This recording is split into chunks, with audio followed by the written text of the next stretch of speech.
Welcome to Royal Secret. In a moment that has captivated royal watchers across Europe and stunned even seasoned royal commentators, Crown Princess Victoria of Sweden dipped into a flawless curtsy before Queen Mary of Denmark.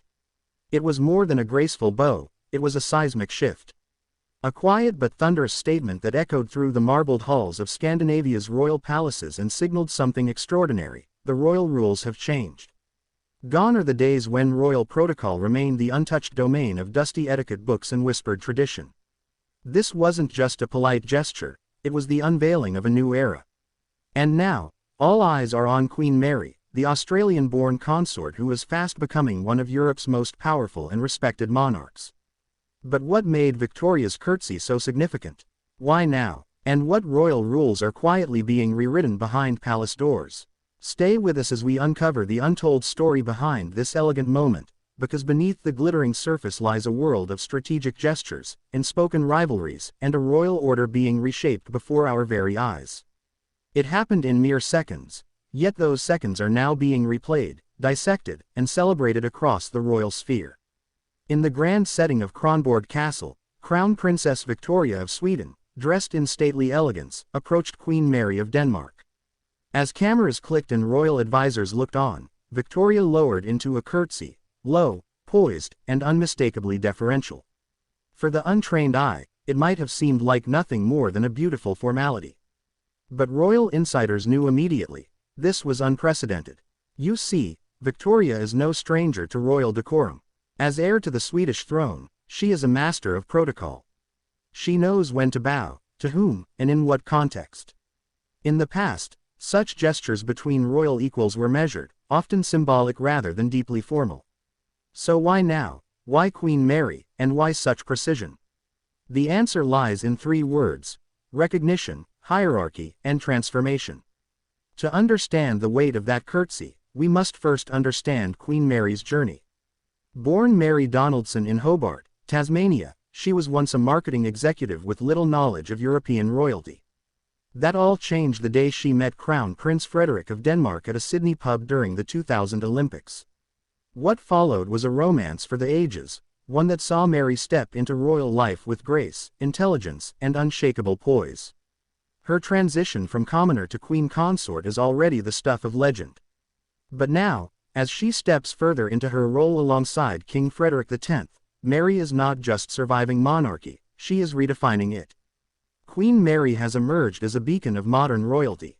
She is elegant but accessible, traditional yet forward-thinking.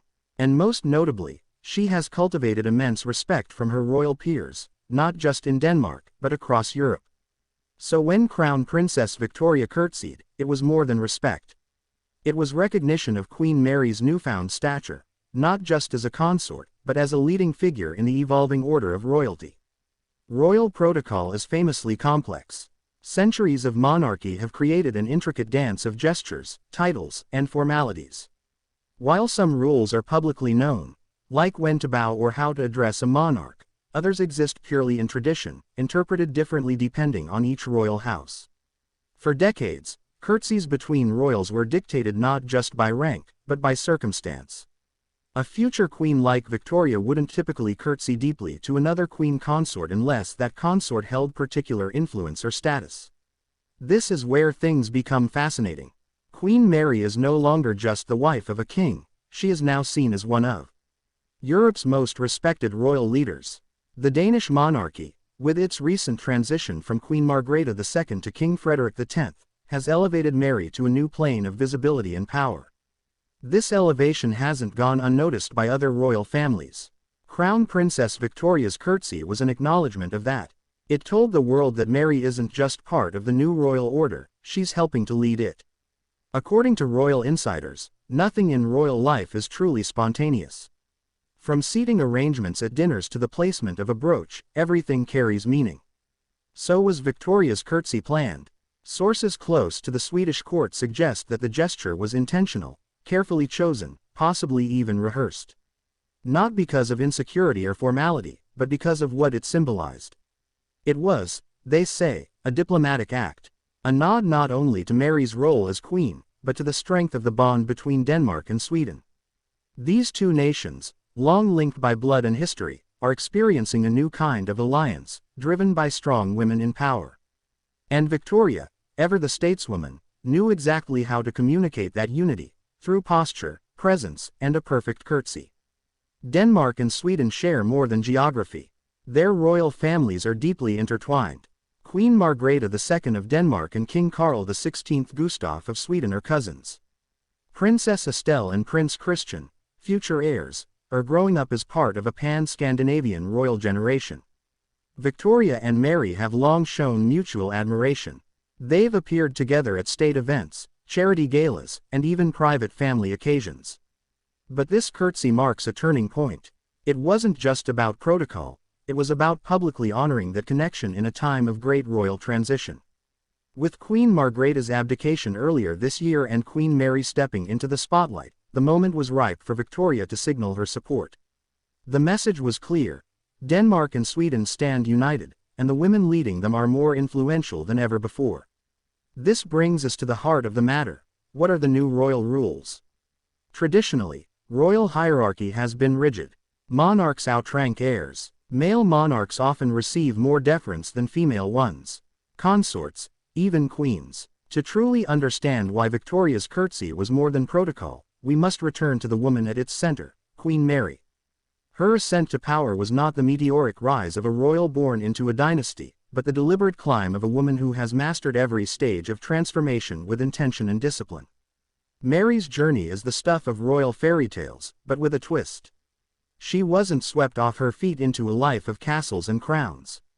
Instead, she was chosen, and then she worked. She learned the language, immersed herself in Danish culture, and studied constitutional monarchy like an academic.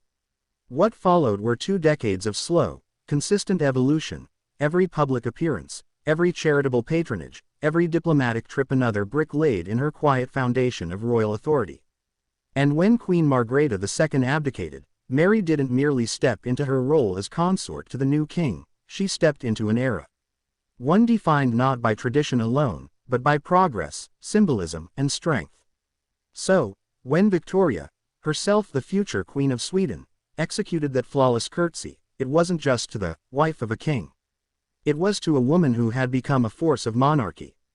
Royal watchers know that what happens in public is only half the story. Behind the smiles and state dinners lie layers of unspoken rivalry, camaraderie, and strategic positioning. Between Crown Princess Victoria and Queen Mary, there exists a rare dynamic, one of mutual respect. Both women have risen within male-dominated systems. Both have balanced motherhood with monarchy. And both have won the hearts of their people through authenticity rather than spectacle. Yet their roles are different. Victoria is a direct heir, a monarch in waiting. Mary is a queen by marriage, but now sits beside a reigning king and commands immense public respect. Their trajectories mirror and diverge in equal measure. This is what made the curtsy so electric. Victoria wasn't deferring to a title, she was acknowledging Mary's power. And in doing so, she revealed something crucial about modern monarchy. Respect is no longer inherited, it's earned. Since becoming queen, Mary's schedule has intensified, and her presence has expanded far beyond Denmark. She's been seen in global forums discussing climate change, women's rights, and mental health. Her speeches are thoughtful, often unscripted, and delivered in impeccable Danish and English. Palace insiders say Mary is quietly reshaping the expectations of a modern queen.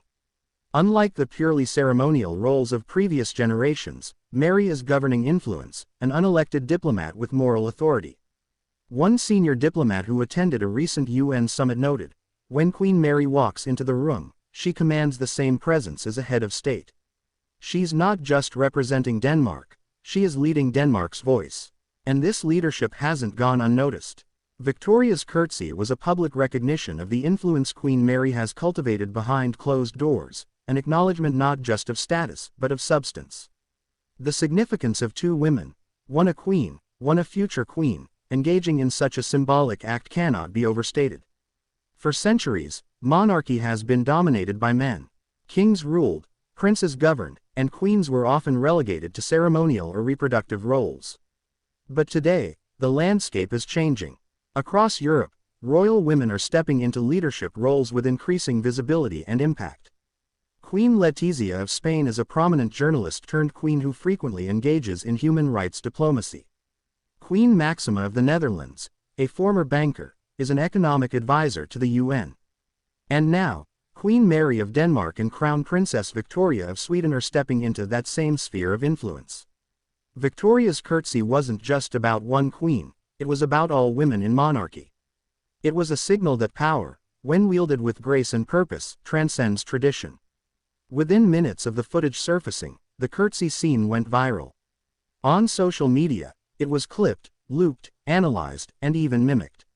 But what fascinated people most wasn't the gesture itself, it was the reaction. As Victoria dipped low and held her gaze, Queen Mary's face softened. There was no smugness, no superiority, just a gentle smile, a graceful nod, and what some lip readers believe was a whispered, "Tusen talk, thank you very much." Body language experts dissected every frame. They noted how Victoria's posture communicated reverence, not submission. How Mary's reaction conveyed gratitude, not entitlement. It was a masterclass in mutual respect, delivered in just a few seconds. And it sparked a larger conversation. Has royal hierarchy become more about respect than rank? Though much of royal diplomacy is public, the relationship between Queen Mary and Crown Princess Victoria is also deeply personal. According to sources close to both royal houses, the two women have exchanged private letters and messages for years, especially during periods of intense public pressure. Victoria reportedly sent a heartfelt note to Mary following Queen Margrethe's abdication, expressing admiration for how Mary handled the transition. And Mary, in turn, has offered quiet support during some of Victoria's personal challenges, including her recovery from an eating disorder and the pressure of preparing her daughter, Princess Estelle, for life as a future monarch. These moments, rarely seen by the public, form the foundation for the trust and warmth we now see between them. In that light, the curtsy takes on an even deeper meaning. It was not just diplomacy. It was affection. But what does all this mean for the next generation? Watching from behind the scenes were the royal children, Princess Estelle of Sweden, Prince Oscar, Prince Christian of Denmark, and his siblings. These young heirs are being raised in a world where monarchy is no longer merely symbolic, it's strategic, scrutinized, and ever-evolving. The rules being rewritten by their mothers will shape how they reign in the future. Estelle, now a poised teenager, has already accompanied Victoria to state functions and public events. Christian, now first in line to the Danish throne, has begun stepping into a more public role beside his father. Both are being raised in homes where women lead with strength and grace. So when they saw the curtsy, when they observed that moment of power shared between two royal women, they were witnessing the new normal. A monarchy that bows not just to birthright, but to earned respect. Across the globe, royal households are watching closely. The British monarchy, long defined by its own complex traditions, is reportedly taking notes on Mary's successful transition and Victoria's diplomacy. In Spain, Queen Letizia, another commoner turned queen, has already made subtle nods to Mary's example, particularly in how she balances public life with her private family role.